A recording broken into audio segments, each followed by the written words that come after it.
What is up, YouTube? It's 8:50. I just got back from a morning run, and I am gonna get ready to film some stuff today for y'all. I have a team meeting, so I'm gonna run into the office. We're gonna do a little monthly catch-up, talk about some properties we got listed, as well as some rental stuff, some new laws that are passing. And then I want to do a run-through on what the blueprint is, kind of the layout of what my videos are, long-term goals, midterm goals, how I'm going to track them, and just dive into a little bit about where I'm at now, what I'm going to be changing immediately, and then what my progression is going to look like. So, all right, let's go run to the office.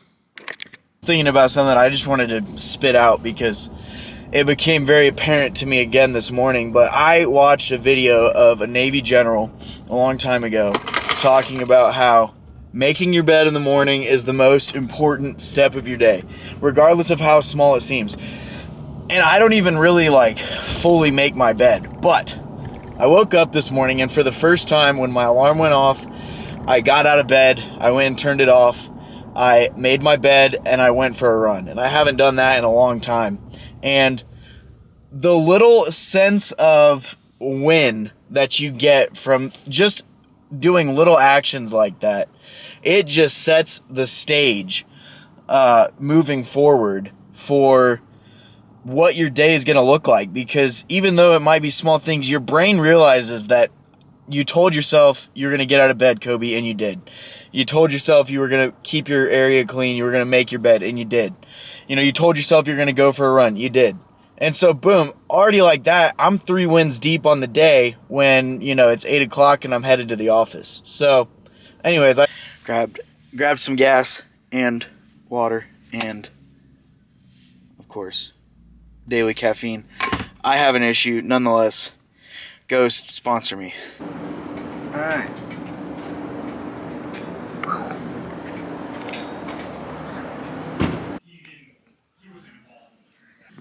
Ellen got married. Hey. What up, gang? Hi. What's up, Kobe? He's doing a YouTube. You ready to be on my vlog, dude? Attaboy. Yeah, here for the office meeting. Love it. You need to sit at the end, buddy. You're like the Yeah, you need to be that. kingpin, so you need to go over there. Yep. Yeah. There Dude, you were in that chair.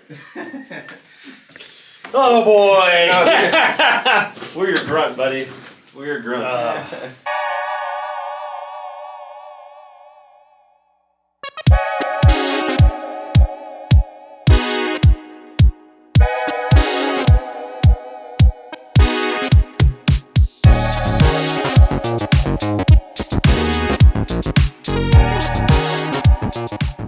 Okay, so last episode I tried to give a day in the life episode kind of a shot, so I did some fitness, some of my business stuff, a couple of houses I was looking at, and then I did follow up on what ended up happening from that. But I realized that I have not done a very thorough job of explaining what my goal and what the blueprint means, and what my real defined goal with it is and how we're going to structure it. So I think to start, I'd want to get into a little bit of why I call it the blueprint, with it being spelled the way that it is, as well as what's going to be different about this and why I think it's kind of a unique niche that I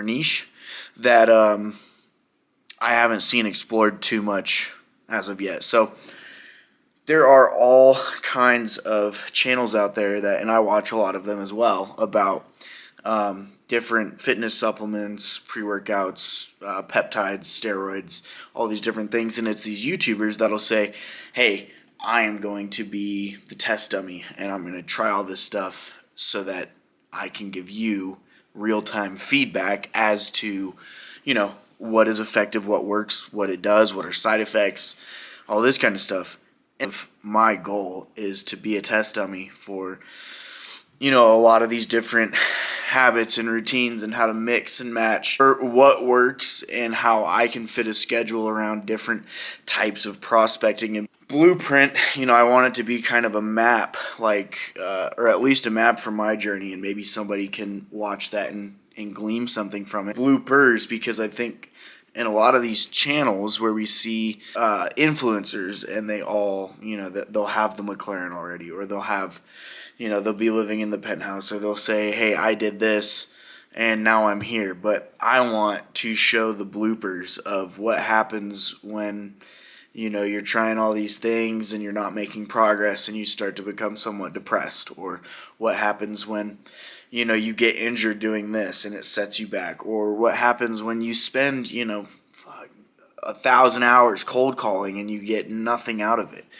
What does that look like? And I'm well aware that showing the darker, I guess you could say, the more raw, nitty-gritty side of things could have an impact on my future clients' views of me and my past clients' views of me, the current people that I'm working with. If they come across videos and they see me being open, right, I'm planning to show a lot of stuff that most people wouldn't show the world on the back end. And so I'm well aware that that could have a negative impact on my public image, and that's fine. I think I could go about doing what I'm doing right now and I could make a lot of money, but I think I can make far more of an impact down the road if I'm able to really help up and coming entrepreneurs and young men and saying, hey, here's the good, the bad, the ugly. Here's where I slipped up on things, and this is how it impacted me. And this is the piece of shit person that I was during these times of my life. And this is how I became better, and this is how I overcame it. And this is the negative things that I, started to discover were sitting deep down with some of these actions that I was doing. So I think that is far more valuable to me. All right, this is my current, and this is my my makeshift little stand for my whiteboard, but my current life schedule / situation, kind of how I'm going about things, how I feel about it. It feels chaotic, and that is because I am unorganized. I'm not consistently getting up on time or having a morning routine, which I think is huge. I'm not time blocking for my daily work goals or anything like that, and I don't, and daily goals, I haven't been setting defined, written out, and systematic goals of what I want to accomplish daily, weekly, monthly, etc. So chaos is what it feels like for me. Okay, so the video that I was filming earlier with the schedule, my camera died, and then I had to go to the gym, and then I got back and I had to cook and meal prep, so I didn't end up filming the end of that, so it'll be continued tomorrow. But tonight I'm going to a soccer game. I'm going out. Dude, what up? Say what up to the vlog, dude. I'm going on YouTube. What up? YouTube. What up, buddy? Oh, you too, dog. Do these glasses make me look rich and European?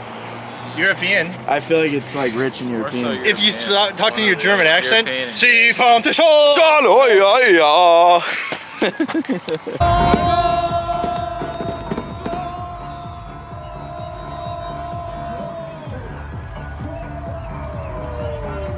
get those hips open for me. Get them loose. Get them going. What number are we looking for you when you're out there? 14? We lost!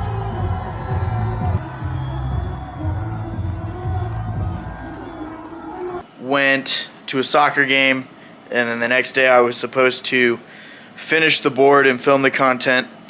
At the soccer game, I drank and stayed out really late, made bad decisions. So the next day, yesterday, Thursday, I didn't get done what I needed to get done. Disappointed in myself for, doing that, but I'm going to reflect on that and take it, grow and move on. But now I want to take a look at the schedule. I'm just going to do a brief outline of it, and then over time, I'll break down more and more like the bits and pieces. Okay, so this is my daily schedule, and then I have some 2025 goals, and then, yeah, that's what we'll break it down. So, 6:30, alarm, no snooze. I have an alarm clock all the way over here on this side of my room. My bed's all the way over there. So whenever that thing goes off, it forces me to get up and get moving. And I'm only going to hit the important parts. So the alarm, 8:15 we start prospecting. We prospect all the way to 12, and then at 12 we go do our gym lunch break.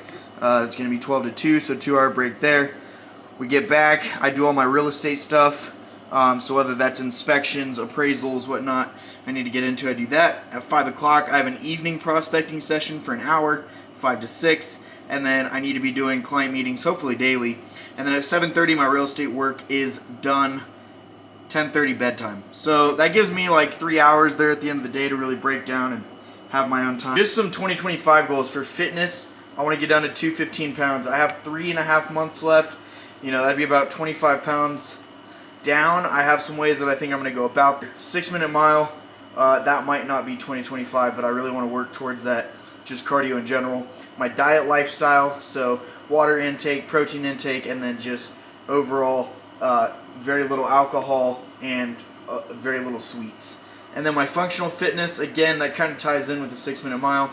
And then I want to lose my double chin. That's kind of the biggest thing for me, looks-wise. Real estate, I'd like to get 3 more closes in. I'd like to get my pipeline set up and have that be functional. And then I want to buy 1 investment home by the end of the year. Next month, so in like 4 days now, October, I'm going to do client pop buys to all my previous clients. And I'm still going to keep filling this out, but I wanted to film this now because the schedule is the biggest part of what I want to get chapter 1 started with. There's already some habits in there that I'm going to be looking to implement. You know, from the 6:30 alarm clock, the cold plunges, and some other stuff. But those habits to me are fundamental stuff that I'm not going to dig into too hard. So tonight I am going to the 40th anniversary police dinner. It's hosted at the Broadmoor. My brokerage got a table, so I'm going to get dressed up, and then we're going to head over there. Yeah, I know that's for sure.